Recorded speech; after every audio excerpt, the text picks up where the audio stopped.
I want you to know how much I have agonized for you and for the church at Laodicea, and for many other believers who have never met me personally. I want them to be encouraged and knit together by strong ties of love.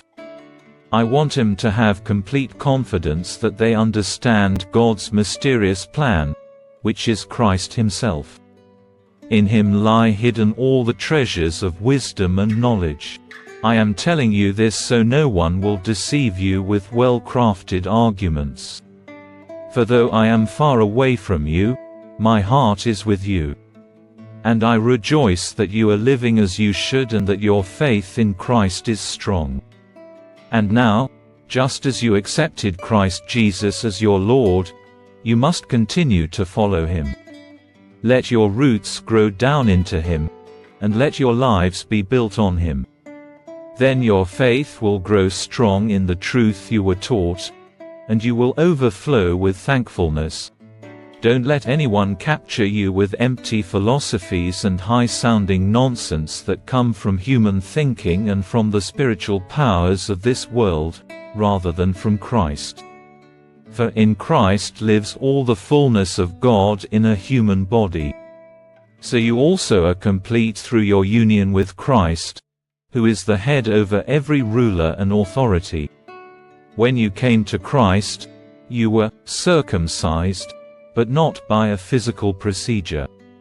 Christ performed a spiritual circumcision, the cutting away of your sinful nature.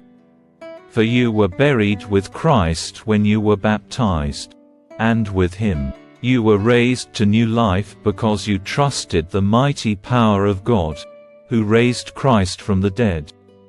You were dead because of your sins and because your sinful nature was not yet cut away. Then God made you alive with Christ, for He forgave all our sins. He cancelled the record of the charges against us and took it away by nailing it to the cross. In this way, He disarmed the spiritual rulers and authorities. He shamed them publicly by His victory over them on the cross.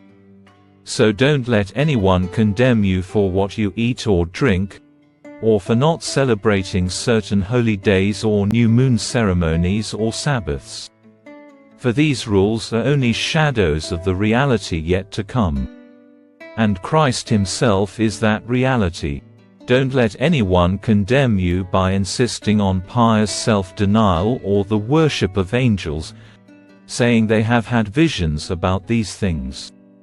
Their sinful minds have made them proud, and they are not connected to Christ, the head of the body. For He holds the whole body together with its joints and ligaments, and it grows as God nourishes it. You have died with Christ, and He has set you free from the spiritual powers of this world. So why do you keep on following the rules of the world, such as, don't handle, don't taste, don't touch? Such rules are mere human teachings about things that deteriorate as we use them. These rules may seem wise because they require strong devotion, pious self-denial, and severe bodily discipline. But they provide no help in conquering a person's evil desires.